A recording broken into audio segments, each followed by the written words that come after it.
দেখো কেমন হয়ে গেছে, ওই জন্য। আর ওকেও আজকে রাস্তা বাইকে করে এসেছি তো অনেকটা দূর থেকে, সেই জন্য আজকে ওরও চোখ মুখটা কেমন একটা হয়ে গেছে। চলো পারলে তোমাদেরকে কালকে আমাদের ট্যুরটা দেবো।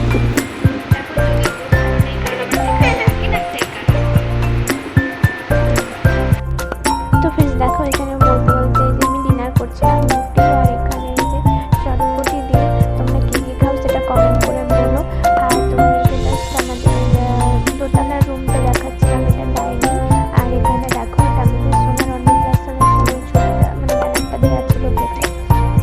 তো তোমাদেরকে নেক্সট টাইম আমি রুম টুর দেবো। এটা হলো পাশের রুম, যেখানে জামা কাপড় দেখো সমস্ত কাছাকাছি করে রেখেছিলাম, এখনো গোছানো হয়ে ওঠেনি।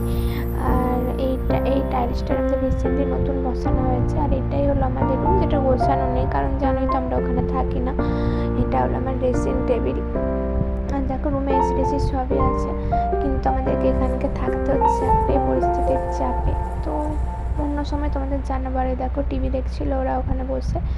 আর এটা আমার ড্রেসিং টেবিল। তোমাদের ড্রেসিং টেবিলটা কেমন লেগেছে বলো। তো চলো তোমরা এখন চলো আজকে বাড়ি থেকে আমরা ব্যাক করে আবার আমার বর যেখানে জব করে সেই রুমে চলে এসেছি, বালিচকে চলে এসেছি। বালিচকেই ও থাকে, তো এখানে চলে এসেছি, বিকেলেই এসেছি। আর তোমাদেরকে ভিডিওটা শেয়ার